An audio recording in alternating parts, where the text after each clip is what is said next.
सुनिएगा साथियों, आपने बहुत, आप मुझे बताइए, हाँ, जगनन्ना विद्या देवेना योजना, जल्दी बताइए और कौन कौन सी योजना है? हमने बहुत सारी योजनाएं पढ़ाई हैं आपको, है ना। असल में हुआ क्या कि 2014 के अंदर जब आंध्र प्रदेश वो बना, 2 राज्यों के अंदर बटा, उस समय मनमोहन सिंह जी ने वादा किया था कि आप राज्य बन जाइए, आपको स्पेशल स्टेटस दिला देंगे। स्पेशल स्टेटस का मतलब क्या होता है साथियों? स्पेशल स्टेटस का मतलब होता है कि जितनी भी योजना है, ये चीज अगर आपको पता चल जाए तो आनंद ही आ जाएगा। स्पेशल स्टेटस का मतलब क्या होता है? जैसे ना अपन लोग अपने देश के अंदर रहने वाली जितनी भी क्लासेस हैं, कम्युनिटीज हैं, जातियां हैं, उनमें रिजर्वेशन की बात सुनते हैं, ऐसे ही स्पेशल स्टेटस भी राज्यों का अपना रिजर्वेशन है, यूं समझिए। बोले कैसे? आइए मैं बताता हूं। ये एक विशेष प्रकार की आरक्षण व्यवस्था है जो राज्यों को दी जाती है, कुछ इस प्रकार से समझिए। बोले कैसे? बताता हूं। स्पेशल स्टेटस कैटेगरी के अंदर अगर कोई राज्य आ जाता है तो वहां पर चलने वाली जितनी भी योजनाएं हैं, अगर वो केंद्र प्रायोजित योजनाएं हैं, जैसे मान लीजिए स्वच्छ भारत मिशन चल रहा है ना, या सोलर योजना चल रही है, या किसान सम्मान निधि योजना चल रही है, केंद्र प्रायोजित जितनी भी योजनाएं चल रही हैं, उनका 90% पैसा केंद्र सरकार ही देती है। ध्यान से सुनिएगा, बहुत इंपॉर्टेंट लाइन बता रहा हूं।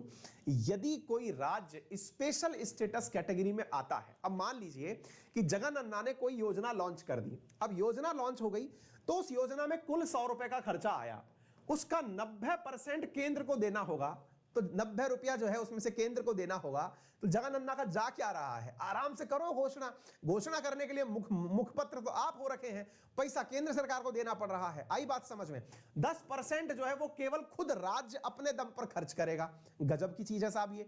फिर आप पूछेंगे कि ये जो स्पेशल स्टेटस दिया जाता है राज्यों को, ऐसी स्थिति के अंदर 90% तो समझ में आ गया, बाकी स्थिति में क्या होता है? जो बाकी राज्य हैं, जो स्पेशल स्टेटस राज्य नहीं है, उनके साथ क्या होता है? उनके साथ में केंद्र सरकार केंद्र प्रायोजित योजनाओं में इस 90 के मुकाबले 60 रुपया ही खर्च करती है। यानी कि अन्य राज्य जैसे कि स्पेशल स्टेटस में जो राज्य नहीं है, उनके अंदर 60 रुपया ही खर्च करती है केंद्र सरकार, 40 उस राज्य को करना पड़ता है। नंबर 1। दूसरा, जो इनकम जो हमारे द्वारा राज्यों के द्वारा टैक्स वसूल करके केंद्र को दिया जाता है, उस टैक्स के अंदर जिसमें कि वित्त आयोग की रिकमेंडेशंस लगती हैं, वित्त आयोग अपने द्वारा रिकमेंडेशंस देता है कि अपनी कमाई में से इतना % राज्यों को वापस लौटाइए टैक्सेशन के अंदर, उस टैक्सेशन में भी इनको इजाफा करके दिया जाता है, इनका परसेंटेज बढ़ा के दिया जाता है ताकि ये राज्य सरवाइव कर सकें। अब आप पूछेंगे कि क्या कोई वाकई में ऐसा राज्य है क्या सर जिसके पास स्पेशल स्टेटस हो? जी हां, भारत में कुल मिलाकर के 11 राज्य हैं साथियों जो स्पेशल स्टेटस कैटेगरी के अंदर आते हैं। सर ये कब आया था? साथियों भारत में एक कमेटी हुआ करती थी, नेशनल डेवलपमेंट, आपको मालूम होगा प्लानिंग कमीशन हुआ करता था, ऐसे ही प्लानिंग कमीशन के ऊपर हुआ करती थी एनडीसी। एनडीसी के द्वारा वर्ष 1969 के अंदर, 1969 के अंदर भारत के 3 राज्यों को स्पेशल स्टेटस दिया गया था। वो 3 राज्य कौन कौन से थे? वो 3 राज्य थे साथियों, आसाम, दूसरा राज्य था नागालैंड, और तीसरा राज्य था जम्मू एंड कश्मीर। साथियों ये 3 राज्यों को स्पेशल स्टेटस का दर्जा 1969 में सबसे पहले दिया गया था। धीरे धीरे अन्य राज्यों ने भी इसकी मांग करी कि यार ये तो बहुत अच्छी चीज है, अगर ऐसा कुछ होता है तो मजा आ जाएगा। तो ऐसी स्थिति में साथियों यहां से यह मांग बढ़ती चली गई और बढ़ते हुए फिलहाल यह जो मांग है ये 11 राज्यों के पास पहुंच चुकी है। यानी कि देश के अंदर कुल मिलाकर के जो राज्य हैं उनमें से 11 राज्यों के पास में यह मांग पहुंच चुकी है। 11 राज्य कौन कौन से हैं?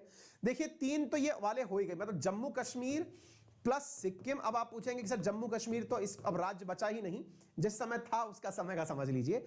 जम्मू कश्मीर, सिक्किम प्लस 2 हिमालयन राज्य, और कौन कौन से? हिमाचल प्रदेश प्लस उत्तराखंड, ये तो हो गए 4 राज्य, प्लस में 7 sisters of north east. 7 sisters of north east बोले तो जो इस समय पर आसाम, मेघालय, मिजोरम, त्रिपुरा, अरुणाचल प्रदेश, नागालैंड, ये जितने भी है ना, मेघालय, ये सारे के सारे जो राज्य हैं, 7 सिस्टर्स जो हैं, ये इसके अंदर शामिल है। कुल मिलाकर के 11 राज्य भारत के ऐसे हैं जिनके पास में स्पेशल स्टेटस। और आज की बात करें तो भाई जम्मू कश्मीर अब राज्य नहीं बचा, तो ऐसी स्थिति में आप 10 राज्य बोल सकते हैं। इनको क्यों दिया गया? क्योंकि इन